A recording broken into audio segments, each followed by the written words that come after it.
Hi అండి, hello, welcome to Lakshmi Katari. నేను లక్ష్మి. ఈరోజు వీడియో ఏంటంటే, ఈరోజు సండే అండి. అందుకని ఇద్దరం, మా వారు నేను ఎక్కువ అంటే మా వారే చేస్తున్నారు అనుకోండి గేదెల దగ్గర పని. ఆ పేడ మొత్తం తీసి మా ఆయనే మొత్తం బయట వేస్తాడండి. అది మాత్రం ఏ రోజైనా నేను చేయను, మా వారే చేస్తారు. ఎందుకంటే బరువు అయితే నేను అస్సలు మొయ్యలేను. ఈరోజు సండే కాబట్టి క్లీనింగ్ మొత్తం మా వారు చేస్తారు, మిల్కింగ్ మాత్రం నేను చేస్తాను. సండే రోజు మాత్రం నాకు చాలా పని తగ్గుతుందండి. ఎందుకంటే మా వారి ఇంటి దగ్గరే ఉండి హెల్ప్ చేస్తారు కాబట్టి. ఆ పేడ తీసుకెళ్ళి చాలా దూరంలో వేయాలండి. చాలా అంటే చాలా దూరం కాదు, ఒక 5 ఇల్లు తర్వాత ఖాళీ స్థలం ఉంది, అక్కడైతే వేస్తాము. ఇక్కడ వచ్చేసి నేను దానా నానబెడుతున్నానండి.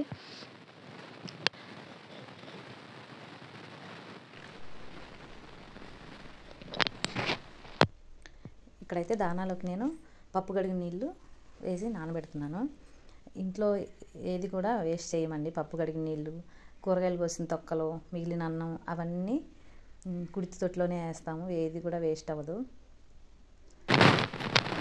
ఇంతకుముందు అయితే మా ఇంటి ఎదురు ఖాళీ స్థలం ఉండేది, పేడ వేసేవాళ్ళం. కొద్దిగా కదా, ఎదురే కదా, దూరం తేలిగ్గా అనిపించేది. ఇప్పుడు కొద్దిగా దూరం మోయాలంటే మా వారికి కొద్దిగా కష్టమే. ఏం చేస్తాం, గేదెలను పెంచుకోవాలంటే తప్పదు కదా. సిటీల్లో గేదెలను పెంచాలంటే చాలా కష్టం అండి. పక్కన జనాలతో కూడా చాలా గొడవలు అవుతుంటాయి. ఎవరు ఇష్టపడరు, పక్కన ఎవరు గేదెలను పెంచుకోవటం అసలు ఇష్టపడరు. దోమలు వస్తాయని ఏదేదో చెప్తూ ఉంటారు. మాకేమో గేదెలను పెంచటమే ఇష్టం, అలవాటు కూడా అయిపోయింది. మా వారు ఉన్నప్పటి నుంచి గేదెలు ఉండేవి. అప్పటి నుంచి గేదెలు ఎప్పుడు ఉండేవి. ఇప్పుడు మా అత్త వాళ్ళకు ఉండేవి, ఇప్పుడు మేము తీసుకున్నాము. ఎంతైనా పల్లెటూరుల్లోనే అనుకూలంగా ఉంటుంది గేదెలకి. సిటీల్లో అయితే కష్టమే. మాది సిటీయేనండి, అందుకే చాలా ఇబ్బందులు. గేదెల పెంపకానికి విలేజ్ బాగుంటుందా, సిటీ బాగుంటుందా, నాకు కామెంట్లో చెప్పండి. ఎక్కువైతే విలేజ్లోనే అన్నీ అనుకూలంగా ఉంటాయి గేదెలకి.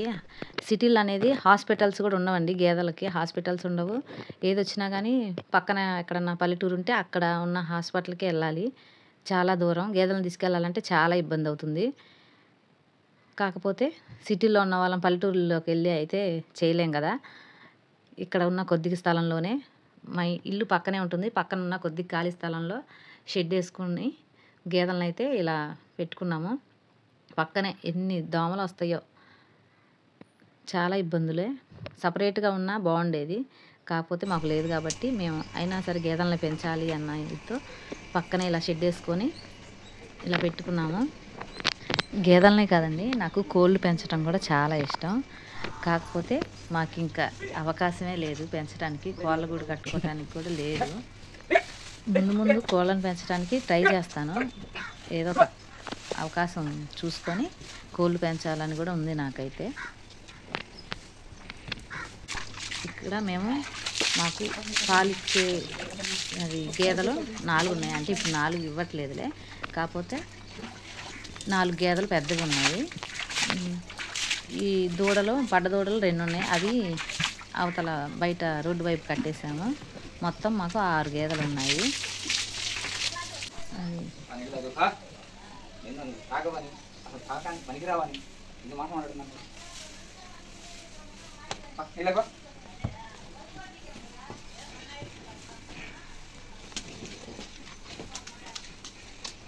ఒకసారి తోడిసా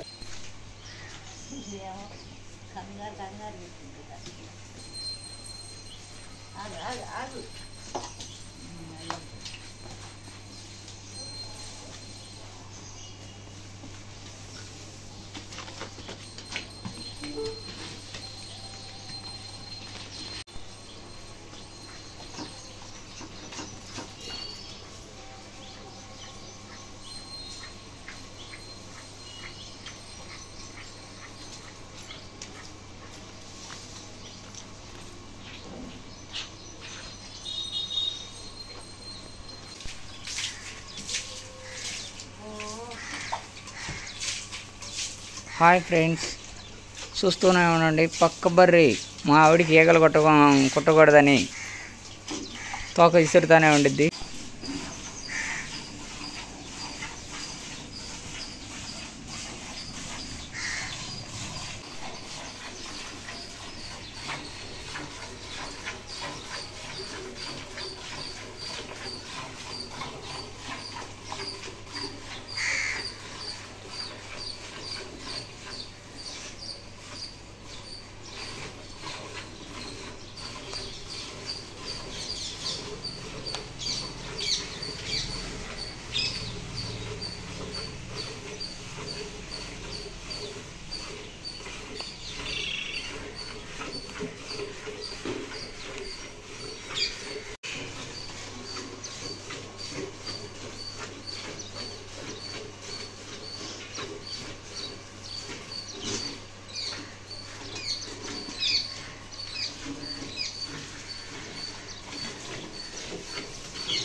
ఓకే ఫ్రెండ్స్, సండే రోజు మాత్రం మా గేదెల దగ్గర పని ఇలాగైతే ఉంటుంది. ఇద్దరం కలిసి చేస్తాము. ఈ వీడియో కనుక మీకు నచ్చినట్లయితే ఒక లైక్ చేయండి. నా ఛానల్ని కొత్తగా ఎవరైనా చూస్తున్నట్లయితే సబ్స్క్రైబ్ చేసుకోండి. Okay friends.